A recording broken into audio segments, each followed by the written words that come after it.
നമസ്കാരം. പുതിയൊരു വീഡിയോയിലേക്ക് സ്വാഗതം. നിങ്ങൾക്ക് എങ്ങനെ ഒരു നല്ല പ്രസംഗകനാകാം, അല്ലെങ്കിൽ എങ്ങനെ നന്നായി പ്രസംഗിക്കാം എന്ന ടോപ്പിക്കാണ് ഇന്ന് നമ്മൾ ഡിസ്കസ് ചെയ്യുന്നത്. പല ആളുകളുടെയും ജീവിതത്തിലെ വലിയൊരു ആഗ്രഹമാണ് ഒരു പൊതുവേദിയിൽ ആളുകളുടെ മുൻപിലേക്ക് വന്ന് നിന്ന് ഒന്ന് സംസാരിക്കുവാൻ കഴിയുക എന്നുള്ളത്. പക്ഷെ എന്നെക്കൊണ്ടത് സാധിക്കാത്ത കാര്യമാണെന്ന് ചിന്തിച്ച് പല ആളുകളും അവസരം കിട്ടിയാൽ പോലും അത് വിനിയോഗിക്കാറില്ല, പുറകിലേക്ക് ഓടി ഒളിക്കാറാണ് പതിവ്. എന്നാൽ പ്രസംഗം എന്ന് പറയുന്നത് യഥാർത്ഥത്തിൽ സംഗീതം പോലെ ജന്മസിദ്ധിയായി ലഭിച്ച് പരിപോഷിക്കപ്പെടേണ്ടുന്ന ഒരു കഴിവൊന്നുമല്ല. അവനവന്റെ ജീവിതത്തിലെ കഠിനാധ്വാനം കൊണ്ട് നേടിയെടുക്കാൻ കഴിയുന്ന ഒരു കഴിവാണ്, സിദ്ധിയാണ് പ്രസംഗം എന്ന് പറയുന്നത്. അപ്പൊ ഞാൻ ഈ പറഞ്ഞത് കേട്ടപ്പോൾ തന്നെ നിങ്ങൾക്കൊരു ആത്മവിശ്വാസം ഉണ്ടായി കാണും. ഇത്രയും നാൾ നിങ്ങൾ എങ്ങനെയായിരുന്നെന്നോ, നിങ്ങളുടെ ശീലം എന്തായിരുന്നെന്നോ ഒന്നുമുള്ളതല്ല. ഇനി നിങ്ങൾ എങ്ങനെയാണ് പ്രസംഗത്തിനു വേണ്ടി തയ്യാറെടുക്കാൻ പോകുന്നത്, ഒരു പ്രസംഗകനാകാൻ വേണ്ടി എന്തൊക്കെ ചെയ്യാനാണ് നിങ്ങൾ താല്പര്യപ്പെടുന്നത് എന്നതിനെ ആശ്രയിച്ചിരിക്കും നിങ്ങളുടെ പ്രസംഗം വിജയിക്കുമോ ഇല്ലയോ, നിങ്ങളൊരു നല്ല പ്രസംഗകനാകുമോ ഇല്ലയോ എന്ന് തീരുമാനിക്കപ്പെടുന്നത്. പ്രസംഗത്തെക്കുറിച്ച് ചിന്തിക്കുമ്പോൾ പ്രധാനമായിട്ടും രണ്ട് കാര്യങ്ങളാണ് നമ്മൾ ആദ്യം മനസ്സിലാക്കിയിരിക്കേണ്ടത്. ഇതാണ്: ഒന്ന്, തയ്യാറെടുക്കൽ; രണ്ട്, അവതരണം. Preparation and presentation. തയ്യാറെടുക്കലും അവതരണവും. ഒന്നാമത്തെ ഭാഗം തയ്യാറെടുക്കൽ. ഞാൻ സാധാരണ ഇങ്ങനെ പറയാറുണ്ട്, നിങ്ങൾ പ്രസംഗത്തിനു വേണ്ടി തയ്യാറെടുക്കുമ്പോൾ നിങ്ങൾ ചിന്തിക്കേണ്ടത്, നിങ്ങൾ പ്രസംഗിക്കാൻ പോകുന്ന ആ സദസ്സ് വളരെ അറിവുള്ള ആളുകളുടെ ഒരു കൂട്ടമാണ്. നിങ്ങൾ പ്രസംഗിക്കാൻ പോകുന്ന വിഷയത്തെക്കുറിച്ച് കേൾവിക്കാരായ ആളുകൾക്ക്, നിങ്ങളുടെ കേൾവിക്കാർക്ക് നല്ല ബോധമുണ്ട്, അറിവുണ്ട്. വളരെ വിദ്യാഭ്യാസമുള്ള ഉയർന്ന ആളുകളാണ് നിങ്ങളുടെ മുമ്പിൽ ഇരിക്കുന്നത് എന്ന വിചാരത്തോടെ വേണം പ്രസംഗം തയ്യാറാക്കാൻ. എന്നാൽ പ്രസംഗിക്കാനായിട്ട് വേദിയിൽ കയറി നിൽക്കുമ്പോൾ ഈ കൂടിയിരിക്കുന്ന സകല ആളുകളിലും വെച്ച് ഈ വിഷയം ഏറ്റവും നന്നായിട്ട് അറിയാവുന്നത് എനിക്കാണ് എന്ന ചിന്തയോടെ വേണം പ്രസംഗിക്കാൻ. ഇതൊരു തത്വമൊന്നുമല്ല, ഒരു സിദ്ധാന്തമൊന്നുമല്ല. നമ്മുടെ ആത്മവിശ്വാസം കൂട്ടാൻ വേണ്ടി നമുക്കും സാധിക്കും എന്ന് ചിന്തിക്കാൻ വേണ്ടി പറയുന്ന ഒരു കാര്യം മാത്രമായിട്ട് അതിനെ കാണുക. അതായത് തയ്യാറെടുക്കുമ്പോൾ വളരെ നന്നായി, ഒരു സംശയത്തിനും ഇട നൽകാത്തതുപോലെ, നിങ്ങൾ പ്രസംഗിക്കുന്ന വാക്കുകളിൽ ഒരു സംശയത്തിനും കേൾവിക്കാർക്ക് ഇട കൊടുക്കാത്തതുപോലെ കൃത്യമായി പ്രസംഗിക്കേണ്ടതിന് തയ്യാറെടുക്കുക. ഒരു നല്ല പ്രസംഗകനുണ്ടായിരുന്നു. അദ്ദേഹം ഒരു ക്രിസ്തീയ പ്രസംഗകനായിരുന്നു. പേര് ബില്ലി ഗ്രഹാം എന്നാണ്. ആ മനുഷ്യൻ ഇപ്പോ ഏതെങ്കിലും ഒരു വിഷയത്തെക്കുറിച്ച് പ്രസംഗിക്കാൻ ആഗ്രഹിച്ചാൽ, ഉദാഹരണം സ്നേഹമാണ് എന്ന് വിചാരിക്കുക, അദ്ദേഹം സ്നേഹം എന്ന് എഴുതി ഒരു ബോക്സിനകത്ത് കൊണ്ടുവന്നിടും. പിന്നീട് അടുത്ത ദിവസങ്ങളിലേക്കല്ല, ചില മാസങ്ങളിലേക്ക് സ്നേഹം എന്നതുമായിട്ട് ബന്ധപ്പെട്ട് അദ്ദേഹത്തിന് എന്തൊക്കെ കിട്ടിയാലും അതെല്ലാം കുറിപ്പിനകത്ത് എഴുതി ആ ബോക്സിൽ അദ്ദേഹം കൊണ്ടുവന്ന് നിക്ഷേപിക്കും. ഉദാഹരണത്തിന് സ്നേഹത്തെ പറ്റി ഒരു കഥ ലഭിച്ചു എന്ന് വിചാരിക്കുക, അത് പേപ്പറിൽ എഴുതി അദ്ദേഹം ആ ബോക്സിൽ കൊണ്ടുവന്നിടും. സ്നേഹത്തെപ്പറ്റി ഒരു കവിത ലഭിച്ചാൽ, ഒരു ബൈബിൾ വാക്യം കിട്ടിയാൽ, അല്ലെങ്കിൽ ആരുടെയെങ്കിലും ഒരു അനുഭവം അദ്ദേഹത്തിന് ലഭിച്ചാൽ, സ്നേഹം എന്ന ടോപ്പിക്കുമായിട്ട് ബന്ധപ്പെട്ട് എന്തോ കിട്ടിയാലും പേപ്പറിൽ എഴുതി അദ്ദേഹം അത് കൊണ്ടുവന്ന് ആ ബോക്സിനകത്ത് നിക്ഷേപിക്കും. എന്നിട്ട് ചില മാസങ്ങൾ കഴിഞ്ഞതിന് ശേഷം അദ്ദേഹം ആ ബോക്സ് തുറക്കുമ്പോൾ സ്നേഹത്തെപ്പറ്റി പ്രസംഗിക്കുന്നതിനാവശ്യമുള്ള എല്ലാ മെറ്റീരിയൽസും അതിനകത്തുണ്ടായിരിക്കും. അത് അദ്ദേഹം എടുത്തുകൊണ്ട് വന്ന് അതിനകത്തു നിന്ന് ആവശ്യമുള്ളതും ആവശ്യമില്ലാത്തതും തരം തിരിച്ച് അദ്ദേഹത്തിന് ആവശ്യമുള്ള കാര്യങ്ങൾ മാത്രം എടുത്ത് അദ്ദേഹം പ്രസംഗം തയ്യാറാക്കും. അപ്പോൾ ആ മനുഷ്യന്റെ പ്രസംഗം എന്ന് പറയുന്നത് വളരെ വിജയകരമായ പ്രസംഗങ്ങളായിരുന്നു, ലക്ഷക്കണക്കിന് ആളുകൾ കേട്ട പ്രസംഗങ്ങൾ. കാരണം അതിന്റെ പിൻപിൽ മാസങ്ങളോ വർഷങ്ങളോ നീണ്ട തയ്യാറെടുപ്പ് അദ്ദേഹത്തിനുണ്ടായിരുന്നു. ഇത് സത്യത്തിൽ നമുക്ക് അനുകരിക്കാൻ കഴിയുന്ന ഏറ്റവും നല്ല ഒരു മാതൃകയാണ്. പ്രസംഗം എന്ന് പറയുന്നത് ചില സമയങ്ങളിൽ നമുക്ക് പെട്ടെന്നൊരു ക്ഷണം ലഭിച്ച് പെട്ടെന്ന് എവിടെയെങ്കിലും പോയി പ്രസംഗിക്കേണ്ടി വന്നേക്കാം. ചിലപ്പോൾ മാസങ്ങൾക്ക് മുമ്പ്, ദിവസങ്ങൾക്ക് മുമ്പ് നമുക്ക് പ്രസംഗിക്കാനുള്ള ക്ഷണം ലഭിച്ചു എന്നും വന്നേക്കാം. പക്ഷേ ഇത് രണ്ടിലേതായാലും നേരത്തെ തന്നെ ഒരുങ്ങിയിരിക്കുക എന്നുള്ളത് നമുക്ക് ചെയ്യാൻ കഴിയുന്ന ഒരു കാര്യമാണ്. ഉദാഹരണത്തിന് സ്വാതന്ത്ര്യ ദിനം. സ്വാതന്ത്ര്യ ദിനം എല്ലാ വർഷവും ഉണ്ട്. അതുകൊണ്ട് തന്നെ നമുക്കൊരു പ്രസംഗം അതേപ്പറ്റി തയ്യാറാക്കി വെക്കാം. ഗാന്ധി ജയന്തി, ഓണം, ക്രിസ്തുമസ്, ഇതുപോലെ പ്രധാനപ്പെട്ട ദിവസങ്ങളെക്കുറിച്ചൊക്കെ നമുക്ക് പ്രസംഗങ്ങൾ തയ്യാറാക്കി വെക്കാവുന്നതാണ്. പ്രത്യേകിച്ച് നിങ്ങൾ ഓരോരുത്തരും ഏതൊക്കെ മേഖലകളുമായി ബന്ധപ്പെട്ട് പ്രവർത്തിക്കുന്നു ആ മേഖലകളിലുമായി ബന്ധപ്പെട്ട കാര്യങ്ങളായിരിക്കാം നിങ്ങൾക്ക് പ്രസംഗിക്കേണ്ടി വരിക മിക്കപ്പോഴും. അപ്പോൾ ആ മേഖലകളിലെ വിഷയങ്ങൾ എന്തൊക്കെയാണെന്ന് മനസ്സിലാക്കി അത് നിങ്ങൾ കുറിപ്പ് എഴുതി നേരത്തെ തയ്യാറാക്കി വെച്ചാൽ നിങ്ങൾക്ക് പിന്നീട് അത് ഉപയോഗിക്കാൻ കഴിയും. ഉദാഹരണത്തിന് സ്വാതന്ത്ര്യ ദിനം തന്നെ എടുക്കുക. സ്വാതന്ത്ര്യ ദിനമെന്ന് ഒരു ബുക്കിനകത്ത് എഴുതുക. പിന്നീട് അടുത്ത ചില മാസങ്ങളിലേക്ക് നിങ്ങൾക്ക് സ്വാതന്ത്ര്യ ദിനവുമായി ബന്ധപ്പെട്ട്, സ്വാതന്ത്ര്യവുമായി ബന്ധപ്പെട്ട്, സ്വാതന്ത്ര്യ സമരവുമായി ബന്ധപ്പെട്ട്, സ്വാതന്ത്ര്യ സമര നേതാക്കന്മാരുടെ ജീവിതവുമായി ബന്ധപ്പെട്ട് എന്തൊക്കെ നിങ്ങൾക്ക് ലഭിക്കുന്നോ അതെല്ലാം ആ ബുക്കിനകത്ത് കുറിച്ചിട്ടാൽ അടുത്ത സ്വാതന്ത്ര്യ ദിനമാകുന്നതിന് മുമ്പ് നിങ്ങൾക്ക് സ്വാതന്ത്ര്യ ദിനത്തെപ്പറ്റി സമഗ്രമായ ഒരു പ്രസംഗം നിങ്ങൾക്ക് തയ്യാറാക്കാനായിട്ട് സാധിക്കും. അതുകൊണ്ട് തയ്യാറെടുപ്പിന് ഒരുപാട് പ്രാധാന്യമുണ്ട്. തയ്യാറെടുപ്പുമായിട്ട് ബന്ധപ്പെട്ട് ചിന്തിക്കുമ്പോൾ നമുക്ക് ഏറ്റവും ആദ്യം പറയാനുള്ളത്,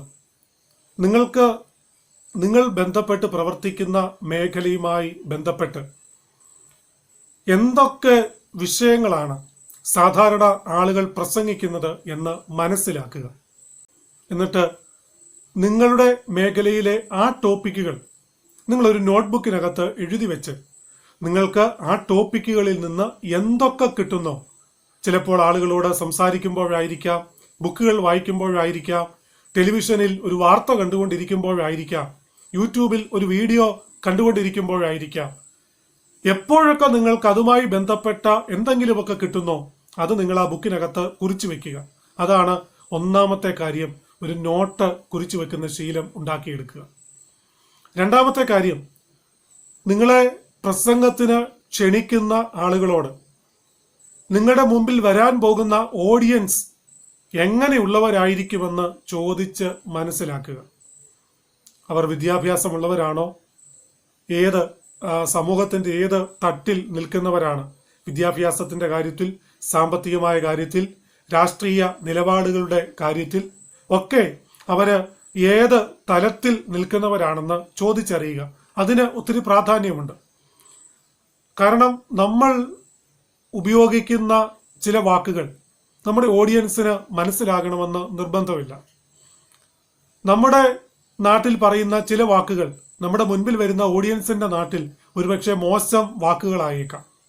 അതുകൊണ്ട് തന്നെ തീർച്ചയായിട്ടും ഓഡിയൻസ് ആരായിരിക്കുമെന്ന് സംഘാടകരോട് ചോദിച്ചു മനസ്സിലാക്കുന്നത് ഏറ്റവും നല്ലതാണ്. അതാണ് തയ്യാറെടുക്കുമ്പോഴത്തെ പ്രധാനപ്പെട്ട രണ്ടാമത്തെ കാര്യം. പിന്നെ തയ്യാറെടുക്കുമ്പോൾ ശ്രദ്ധിക്കേണ്ടുന്ന ചില കാര്യങ്ങൾ എന്ന് പറയുന്നത്, തീർച്ചയായിട്ടും ഒരുപാട് പുസ്തകങ്ങൾ വായിക്കുക. അത് വാരികകളാവാം, നോവലുകളാവാം, പത്രമാവാം, പുസ്തകങ്ങളാവാം, ജീവചരിത്രമാകാം, സ്വാതന്ത്ര്യ സമര ചരിത്ര ഗ്രന്ഥങ്ങളാവാം, ചരിത്ര ഗ്രന്ഥങ്ങളാവാം. നിങ്ങൾക്ക് വായിക്കാൻ എന്തൊക്കെ കിട്ടുമോ അതെല്ലാം വായിക്കുക. കാരണം വായന എന്ന് പറയുന്നത് ഒരു പ്രസംഗകനെ സംബന്ധിച്ചിടത്തോളം സമുദ്രത്തിന്റെ അടിയിൽ പോയി നിധി കുഴിച്ചെടുക്കുന്നത് പോലെയാണ്. ഒരുപാട് ഒരുപാട് ഒരുപാട് നല്ല വാക്കുകൾ, ആശയങ്ങൾ, പദസമ്പത്തുകൾ നിങ്ങൾക്ക് വായനയിൽ കൂടെ ലഭിക്കും. അടുത്തത്, നിങ്ങൾ പ്രസംഗങ്ങൾ തയ്യാറാക്കുമ്പോൾ കഴിഞ്ഞ കാലങ്ങളിൽ സംഭവിച്ച കാര്യങ്ങളെക്കുറിച്ച് മാത്രം പ്രസംഗിക്കാതെ അതിപ്പോൾ സംഭവിച്ചാൽ എങ്ങനെ ഇരിക്കുമെന്നും ഭാവിയിൽ ഇതുപോലെ ഒരു അനുഭവം ഉണ്ടായാൽ എങ്ങനെ പ്രേക്ഷകൻ, കേൾക്കുന്നവർ അതിനോട് പ്രതികരിക്കണമെന്നുമുള്ളതും കൂടെ പ്രസംഗത്തിൽ നമ്മൾ ഉൾപ്പെടുത്തേണ്ടത് അത്യാവശ്യമാണ്. അത് പ്രസംഗത്തിന്റെ അവതരണത്തെക്കുറിച്ച് ചിന്തിക്കുമ്പോൾ നമ്മളത് കൂടുതലായിട്ട് മനസ്സിലാക്കും. അങ്ങനെ വരുമ്പോൾ തീർച്ചയായിട്ടും നമ്മൾ ഇപ്പോഴുള്ള സംഭവങ്ങളെക്കുറിച്ച് ഒരറിവുണ്ടായിരിക്കണം.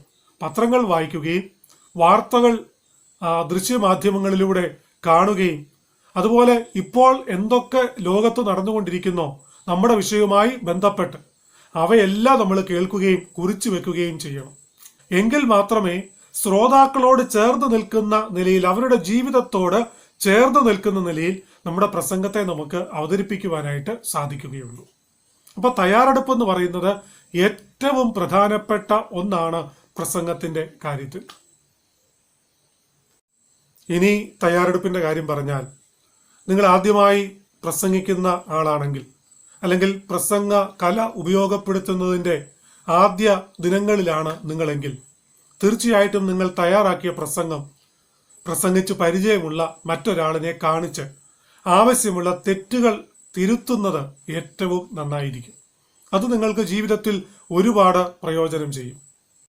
അടുത്തതായിട്ട് നിങ്ങൾ ചെയ്യേണ്ടത്, നിങ്ങൾ വായിക്കുമ്പോഴോ അല്ലെങ്കിൽ വാർത്തകൾ കേൾക്കുമ്പോഴോ എന്തെങ്കിലുമൊക്കെ പ്രോഗ്രാമുകൾ കണ്ടുകൊണ്ടിരിക്കുമ്പോൾ ഒരു പുതിയ വാക്ക് കിട്ടിയാൽ, അല്ലെങ്കിൽ കുറച്ച് മനോഹരമാണെന്ന് നിങ്ങൾക്ക് തോന്നുന്ന ഒരു വാക്ക് നിങ്ങൾ കേട്ടാൽ ഉടൻ അത് എഴുതി വെക്കണം. എന്നിട്ട് അതിന്റെ അർത്ഥം ഇന്റർനെറ്റിലോ മറ്റോ നോക്കി കണ്ടുപിടിക്കാം, ഡിക്ഷണറിയിൽ നോക്കി കണ്ടുപിടിക്കാം, അറിയാവുന്ന ആളുകളോട് ചോദിച്ച് മനസ്സിലാക്കാം. ആ വാക്കിന്റെ അർത്ഥം മനസ്സിലാക്കുക. ആ വാക്ക് ഏതൊക്കെ സാഹചര്യങ്ങളിൽ വ്യത്യസ്തമായിട്ട് ഉപയോഗിക്കാം എന്നുള്ളതിനെ പറ്റിയും നമ്മൾ വ്യക്തമായിട്ട് മനസ്സിലാക്കിയിരിക്കണം. ഞാൻ എവിടെയോ വായിച്ചത് ഇങ്ങനെ ഓർക്കുന്നു. ഒരു സെന്റൻസ് ആണ്. അതിങ്ങനെയാണ്: നീ എന്നോട് അത് പറയരുതായിരുന്നു. അങ്ങനെ വളരെ ലളിതമായ ഒരു സെന്റൻസ് ആണ്. നീ എന്നോട് അത് പറയരുതായിരുന്നു. ഈ സെന്റൻസ് പല വിധത്തിൽ, പല അർത്ഥത്തിൽ നമുക്ക് ഉപയോഗിക്കാൻ കഴിയും. ഒന്ന്, നീ എന്നോടത് പറയരുതായിരുന്നു എന്ന് വെച്ചാൽ നീ എന്നോട് പറയരുതായിരുന്നു, വേറെ ആരെങ്കിലും പറഞ്ഞാൽ സാരമില്ല എന്ന്. രണ്ട്, നീ എന്നോട് അത് പറയരുതായിരുന്നു എന്ന് വെച്ചാൽ നീ എന്നോട് പറയാൻ പാടില്ല, വേറെ ആരോടെങ്കിലും പറഞ്ഞിരുന്നെങ്കിൽ കുഴപ്പമില്ലായിരുന്നു. നീ എന്നോട് അത് പറയാൻ പാടില്ലായിരുന്നു എന്ന് വെച്ചാൽ നീ എന്നോട് അത് മാത്രം പറയരുത്, വേറെ എന്നാ വേണേലും നിനക്ക് എന്നോട് പറയാമായിരുന്നല്ലോ. നീ എന്നോട് അത് പറയരുതായിരുന്നു എന്ന് വെച്ചാൽ നിനക്ക് വേണേൽ എഴുതി കാണിക്കായിരുന്നു, അല്ലെങ്കിൽ പറയാതിരിക്കായിരുന്നു. നീ എന്നോട് അത് പറയരുതായിരുന്നു. ഒറ്റ സെന്റൻസ് ആണ്, പക്ഷേ 4 അർത്ഥതലങ്ങളിൽ അത് നമുക്ക് ഉപയോഗിക്കാൻ കഴിയും. അതുകൊണ്ട് പുതിയ പദങ്ങൾ, പുതിയ വാക്കുകൾ തിരഞ്ഞെടുക്കുമ്പോൾ തീർച്ചയായിട്ടും ഏതൊക്കെ വ്യത്യസ്തമായ സാഹചര്യങ്ങളിൽ അത് ഉപയോഗിക്കാൻ കഴിയും എന്ന് നമ്മൾ വ്യക്തമായിട്ട് മനസ്സിലാക്കിയിരിക്കണം. ചില സ്ഥലത്ത് ആളുകൾ ഉപയോഗിക്കുന്ന ഒരു വാക്കാണ് കിടാവ്. അതിന്റെ ഉച്ചാരണത്തിലൊക്കെ ചെറിയ വ്യത്യാസം ഉണ്ടായേക്കാം. ഇപ്പൊ ഞങ്ങളുടെ നാട്ടിലൊക്കെ ആണെങ്കിൽ കിടാവെന്ന് പറഞ്ഞാൽ അതിന്റെ അർത്ഥം പശുക്കുട്ടി എന്നാ, പശുക്കുട്ടി. പക്ഷെ ചിലയിടത്ത് കുട്ടികൾക്ക് കിടാവെന്ന വാക്കാണ് ഉപയോഗിക്കാറുള്ളത്. അപ്പൊ ഈ വാക്കുകൾ നമ്മൾ തിരഞ്ഞെടുക്കുമ്പോൾ വാക്കുകൾ ഓരോ സ്ഥലത്തും ഓരോ സാഹചര്യങ്ങളിലും എങ്ങനെയാണ് വ്യത്യസ്തമായ അർത്ഥതലങ്ങളിൽ ഉപയോഗിക്കപ്പെടുന്നത് എന്നത് നമ്മൾ മനസ്സിലാക്കിയിരിക്കണം. മറ്റൊരു വാക്കാണ് മാനം. മാനം എന്ന വാക്കിന് ആകാശം എന്നൊരർത്ഥമുണ്ട്, അതുകൂടാതെ അഭിമാനം എന്നൊരർത്ഥം കൂടി അതിന് ഉണ്ട്. അപ്പൊ ഈ വാക്കുകളുടെ എല്ലാം അർത്ഥവ്യത്യാസം അറിഞ്ഞിരിക്കുക എന്നുള്ളത് പ്രധാനപ്പെട്ട ഒരു കാര്യമാണ്. എല്ലാ വാക്കുകളുടെയും അർത്ഥവ്യത്യാസവും അതിന്റെ വ്യത്യസ്തമായ ഉപയോഗവും കാണാതെ പഠിച്ചിട്ട് പ്രസംഗിക്കാമെന്ന് വെച്ചാൽ ജീവിതത്തിൽ ഒരിക്കലും നമുക്ക് പ്രസംഗിക്കാൻ കഴിയത്തില്ല. നമ്മുടെ മേഖലയുമായി ബന്ധപ്പെട്ട് നമ്മൾ പഠിക്കുന്ന പുതിയ വാക്കുകളുടെ അർത്ഥ തലങ്ങളെക്കുറിച്ചാണ് നമ്മളിവിടെ സംസാരിച്ചുകൊണ്ട് ഇരിക്കുന്നത് യഥാർത്ഥത്തിൽ. അടുത്തത് സ്വന്തമായൊരു പ്രസംഗ ശൈലി ഉണ്ടാക്കിയെടുക്കുക എന്നുള്ളതാണ്. അത് വളരെ പ്രധാനപ്പെട്ടതാണ്. ഒരുപക്ഷെ ഒരു പ്രസംഗം കൊണ്ട് നമുക്ക് അത് നേടിയെടുക്കാൻ കഴിയത്തില്ല. പല വേദികളിലെ പ്രസംഗത്തിന് ശേഷമായിരിക്കാം നമുക്ക് സ്വന്തമായ ഒരു ശൈലി ഉണ്ടായി വരുന്നത്. ആദ്യ ദിവസങ്ങളിലെ, ആദ്യ കാലങ്ങളിലെ നമ്മുടെ പ്രസംഗങ്ങൾ പലപ്പോഴും മറ്റുള്ളവരുടെ പ്രസംഗ ശൈലിയെ അനുകരിക്കുന്നതായിരിക്കാം. അതിൽ തെറ്റൊന്നുമില്ല. ബഹുമാനപ്പെട്ട സുകുമാർ അഴീക്കോട് സാറിന്റെ പ്രസംഗങ്ങൾ അനുകരിക്കുന്ന പല ആളുകളെയും ജീവിതത്തിൽ എനിക്ക് കാണാനിടയായിട്ടുണ്ട്. അതിനകത്തൊന്നും തെറ്റുണ്ടായിട്ടില്ല. ചില നാളുകൾ അവരങ്ങനെ ചെയ്തു കഴിയുമ്പോൾ അവരുടേതായ ഒരു ശൈലിയിലേക്ക് അവർ മാറ്റപ്പെടുമെന്നുള്ളത് സത്യമാണ്. അപ്പോൾ നമുക്ക് സ്വന്തമായ ഒരു ശൈലി നമ്മൾ ഉണ്ടാക്കിയെടുക്കണം. ചില ആളുകളുണ്ട് വളരെ ഹാസ്യ രൂപേണ കാര്യങ്ങൾ പ്രസംഗത്തിൽ കൂടെ അവതരിപ്പിക്കുന്നവരുണ്ട്. ചോദ്യ ഉത്തര രൂപത്തിൽ പ്രസംഗങ്ങൾ അവതരിപ്പിക്കുന്ന ആളുകളുണ്ട്. എനിക്ക് വ്യത്യസ്തമായ ഒരു പ്രസംഗ ശൈലിയായി തോന്നിയ ഒരാളിന്റെ പ്രസംഗമാണ് ശ്രീ പന്യൻ രവീന്ദ്രന്റെ. അദ്ദേഹത്തിന്റെ പ്രസംഗ ശൈലി എന്ന് പറയുന്നത് ആളുകളുടെ ഇടയിലേക്ക് ചോദ്യങ്ങൾ തൊടുത്തുവിട്ട് അതിന്റെ ഉത്തരം അദ്ദേഹം തന്നെ പറഞ്ഞ് ഒരു വ്യത്യസ്തമായ പ്രസംഗ ശൈലിയുടെ ഉടമയാണ്. അപ്പോൾ ഓരോ ആളുകൾക്കും ഓരോ പ്രസംഗ ശൈലിയുണ്ട്. ചില ആളുകൾ വളരെ വേഗത്തിൽ പ്രസംഗിച്ചു പോകുന്നവരാണ്, ചില ആളുകൾ വളരെ പതുക്കെ കാര്യങ്ങൾ അവതരിപ്പിച്ച് പോകുന്നവരാണ്. അപ്പോൾ നിങ്ങൾക്ക് സ്വന്തമായ ഒരു പ്രസംഗ ശൈലി ഉണ്ടാക്കിയെടുക്കുക എന്നുള്ളത് ഏറ്റവും പ്രധാനപ്പെട്ട ഒരു കാര്യമാണ്. അതുപോലെ മറ്റൊരു കാര്യമാണ്, പ്രസംഗത്തിനായി തയ്യാറെടുക്കുമ്പോൾ കഥകൾ, കവിതകൾ, ഉദാഹരണങ്ങൾ, പ്രത്യേകിച്ച് മറ്റുള്ളവരുടെ ജീവിതത്തിൽ സംഭവിച്ച കാര്യങ്ങൾ, അവയൊക്കെ നിങ്ങൾ കുറിച്ചു വെക്കുന്നത് നിങ്ങൾക്ക് ഒരുപാട് പ്രയോജനം ചെയ്യും. മറ്റുള്ളവരുടെ ജീവിതത്തിൽ സംഭവിച്ച കാര്യമെന്ന് പറയുമ്പോൾ ആളുകളെ യാതൊരു കാരണവശാലും മുറിപ്പെടുത്തുന്ന രീതിയിൽ, മറ്റുള്ളവരെ മുറിപ്പെടുത്തുന്ന രീതിയിൽ ഒന്നും നമ്മൾ പറയാൻ പാടില്ല. അതായത് ഏതെങ്കിലും ഒരു വ്യക്തിയുടെ ജീവിതത്തിൽ സംഭവിച്ച ഒരു കാര്യം നിങ്ങൾക്ക് അറിയാമായിരിക്കാം. നിങ്ങളുടെ പ്രസംഗത്തിന്റെ ഏതെങ്കിലും വിഷയവുമായി ബന്ധപ്പെട്ട് അത് അവതരിപ്പിച്ചാൽ നല്ലതാണെന്ന് നിങ്ങൾക്ക് തോന്നുന്നുണ്ടെങ്കിൽ തീർച്ചയായിട്ടും അത് കുറിച്ചു വെക്കുകയും പ്രസംഗത്തിൽ നിങ്ങൾക്ക് അവതരിപ്പിക്കുകയും ചെയ്യാം. പക്ഷേ അവതരിപ്പിക്കുമ്പോൾ പ്രസ്തുത വ്യക്തിയുടെ പേരോ വീട്ടുപേരോ സ്ഥലമോ അദ്ദേഹത്തെ ഐഡന്റിഫൈ ചെയ്യാൻ കഴിയുന്ന ഒന്നുമോ നിങ്ങൾ പറയരുത്.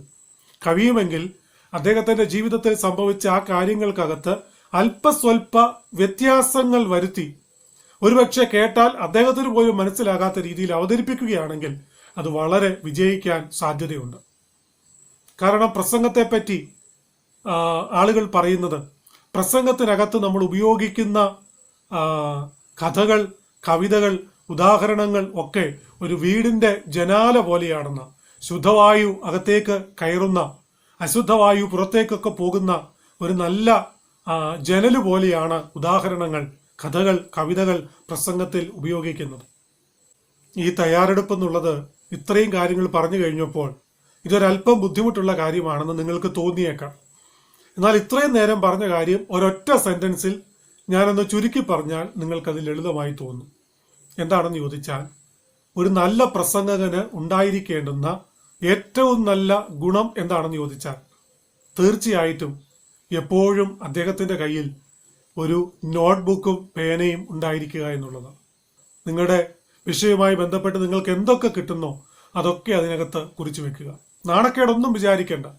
നിങ്ങൾ എവിടെയൊക്കെ കേൾക്കുന്നോ, എന്തൊക്കെ കാണുന്നോ, എന്തൊക്കെ മനസ്സിലാക്കുന്നോ പ്രയോജനം ചെയ്യും എന്ന് നിങ്ങൾക്ക് തോന്നുന്നത് ഇന്നായിരിക്കത്തില്ല, ഒരുപക്ഷെ വർഷങ്ങൾക്ക് ശേഷമായിരിക്കാം. എപ്പോഴെങ്കിലും നിങ്ങൾക്ക് പ്രയോജനം ചെയ്യും എന്ന് തോന്നുന്നത് ആ പേപ്പറിനകത്ത് കുറിച്ചു വെക്കുക. നിങ്ങൾക്കത് തീർച്ചയായിട്ടും ജീവിതത്തിൽ ഉപകാരപ്പെടും. പ്രസംഗത്തിന്റെ രണ്ടാമത്തെ ഘട്ടമാണ് അവതരണം. ഏറ്റവും പ്രധാനപ്പെട്ട ഘട്ടം അതാണ് അവതരണം. നിങ്ങൾ നന്നായിട്ട് തയ്യാറെടുത്തു, ഒത്തിരി കാര്യങ്ങൾ കളക്ട് ചെയ്തു, ഒരുപാട് മാസങ്ങൾ നിങ്ങൾ പഠിച്ച് പ്രസംഗം റെഡിയാക്കി നിങ്ങൾ സ്റ്റേജിലേക്ക് വരുന്നു എന്ന് വിചാരിക്കുക. പക്ഷെ നിങ്ങളുടെ അവതരണം പാളിപ്പോയാൽ അത്രയും നാളത്തെ കഠിനാധ്വാനം കൊണ്ട് യാതൊരു പ്രയോജനവുമില്ല. എന്നാൽ നിങ്ങൾ വലിയ രീതിയിലൊന്നും തയ്യാറെടുത്തൊന്നുമില്ല, എന്നാലും നന്നായിട്ട് അവതരിപ്പിക്കാൻ കഴിഞ്ഞാൽ ആളുകളിൽ കുറച്ചൊക്കെ മതിപ്പുളവാക്കാൻ നിങ്ങൾക്ക് സാധിക്കും. ചില TV സീരിയലുകളെ പറ്റി ആളുകൾ പറയുന്നത് നിങ്ങൾ കേട്ടിട്ടില്ലേ? ഒരു കഥയുമില്ല, പ്രത്യേകിച്ച് ഒരു കഥയൊന്നുമില്ല. സീരിയൽ മുഴുവൻ കണ്ട 4-5 വർഷം എടുത്ത് ഷൂട്ട് ചെയ്ത ആ സീരിയൽ മുഴുവൻ കണ്ടാൽ ആദ്യത്തെ കഥ എന്തായിരുന്നെന്ന് അവസാനത്തെ സീനിലേക്ക് വരുമ്പോൾ ഇത് ഇത്രയും നാൾ കണ്ടുകൊണ്ടിരുന്ന ആളുകൾക്ക് ഒരു ഓർമ്മ പോലും കാണത്തില്ല. പക്ഷേ ഓരോ എപ്പിസോഡും കണ്ടുകൊണ്ടിരിക്കാൻ നല്ല രസമായിരുന്നു. പ്രസംഗത്തിലും അതൊരു പ്രധാനപ്പെട്ട കാര്യമാണ്.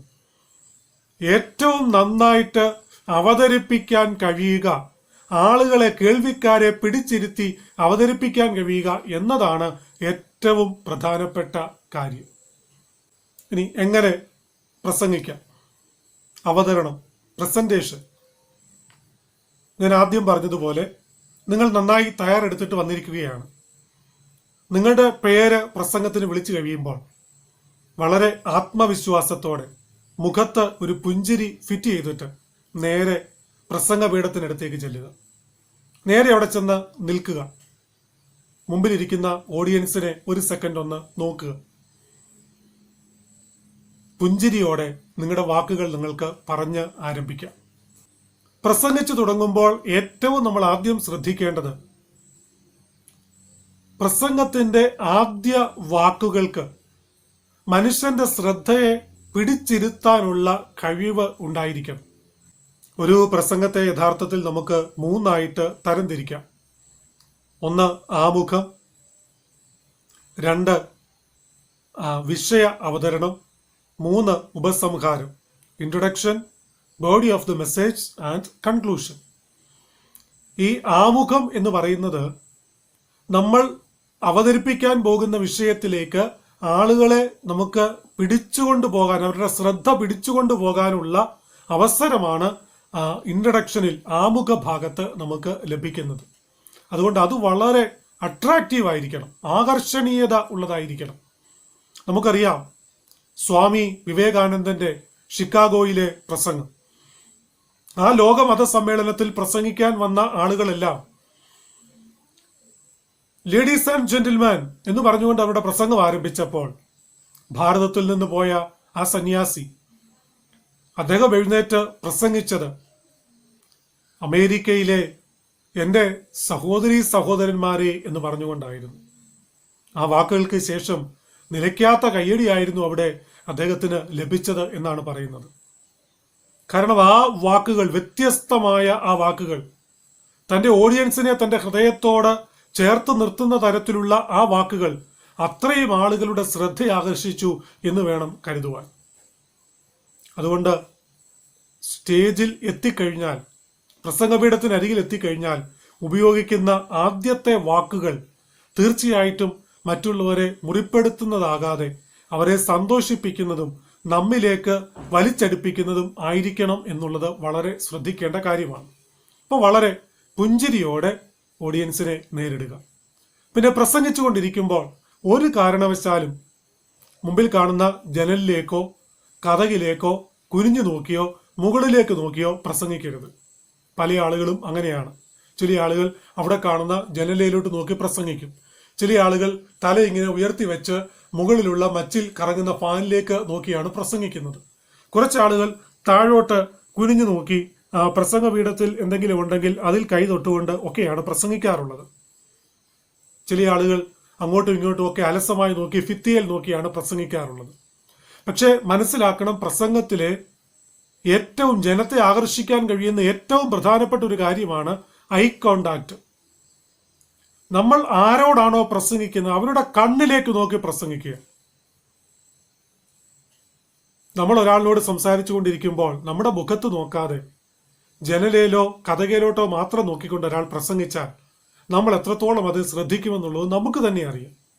അതുകൊണ്ട് നമ്മൾ ആരോടാണോ പ്രസംഗിക്കുന്നത് അവരുടെ മുഖത്തേക്ക് നോക്കി പ്രസംഗിക്കാനുള്ള ധൈര്യം നമുക്കുണ്ടാകണം. ഒന്നാമത്തെ കാര്യം, പ്രസന്നവദനായി പ്രത്യക്ഷപ്പെടുക. രണ്ടാമത്, ഐ കോണ്ടാക്റ്റിൽ, നമ്മുടെ നോട്ടത്തിൽ വളരെ ശ്രദ്ധ വെച്ച് പുലർത്തുക. ചില ആളുകളെ ഞാൻ കണ്ടിട്ടുണ്ട്, എന്നോട് ചില ആളുകൾ പറഞ്ഞിട്ടുണ്ട്, സാധാരണഗതിയിൽ ഈ ഓഡിറ്റോറിയത്തിലൊക്കെ ആണെങ്കിൽ രണ്ട് വശങ്ങളിലായിട്ടായിരിക്കും കസേര ഇട്ടിരിക്കുക. നടുക്കൂടെ ആളുകൾക്ക് നടന്നു പോകാനുള്ളൊരു പാസേജ് കാണും, രണ്ട് വശത്ത് കസേര ഇട്ടിരിക്കും. പ്രസംഗിക്കാൻ നിൽക്കുന്ന ആള് ഒരുപക്ഷെ ഈ പോഡിയം ഏതെങ്കിലും ഒരു വശത്തായിരിക്കും സ്ഥാപിച്ചിരിക്കുന്നത്. അപ്പോൾ പ്രസംഗിക്കാൻ നിൽക്കുന്നയാൾ അവിടെ പോയി നിന്നുകൊണ്ട് തന്റെ മുമ്പിലുള്ള ആളുകളെ മാത്രം നോക്കി പ്രസംഗിക്കുക, അടുത്ത വശത്തുള്ള ആളുകളെ നോക്കുന്നില്ല. അതുകൊണ്ട് തന്നെ അവരൊട്ട് ശ്രദ്ധിക്കുന്നുമില്ല. കാരണം അവരുടെ ഹൃദയത്തിലെ ചിന്ത, ഇയാൾ വന്നേക്കുന്നത് ഈ മുമ്പിൽ ഇരിക്കുന്ന അവർക്ക് വേണ്ടി പ്രസംഗിക്കാനാണ്, ഞങ്ങൾക്ക് വേണ്ടിയല്ല. ചിലപ്പോൾ ചില ചർച്ചകളിലൊക്കെ ആണെങ്കിൽ നമ്മൾ കണ്ടിട്ടുണ്ടാവും, ഒരു വശത്ത് സ്ത്രീകളും ഒരു വശത്ത് പുരുഷന്മാരുമായിരിക്കും ഇരിക്കുന്നത്. അപ്പൊ ചില ആളുകൾ ഒന്നുകിൽ പുരുഷന്മാരെ മാത്രം നോക്കി പ്രസംഗിക്കും. അപ്പൊ സ്ത്രീകൾക്ക് തോന്നും അവർക്ക് വേണ്ടിയാണ്, ഞങ്ങളതൊന്നും ശ്രദ്ധിക്കേണ്ട കാര്യമില്ല. ചില ആളുകൾ സ്ത്രീകളെ മാത്രം നോക്കി പ്രസംഗിക്കും.